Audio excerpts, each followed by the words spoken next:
ជម្រាបសួរពុកម៉ែបងប្អូនឥឡូវនេះខ្ញុំបានមកដល់សាខា Suzuki ហើយមានម៉ូតូជាច្រើនដូចជា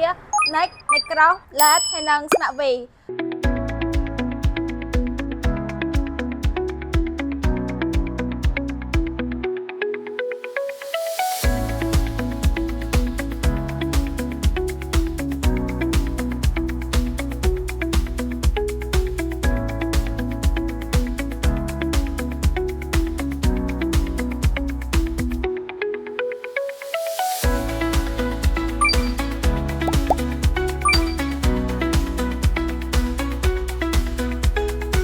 សួរពុកម៉ែបងប្អូនឥឡូវនេះខ្ញុំបានមកដល់សាខា Suzuki ហើយមានម៉ូតូជាច្រើនដូចជា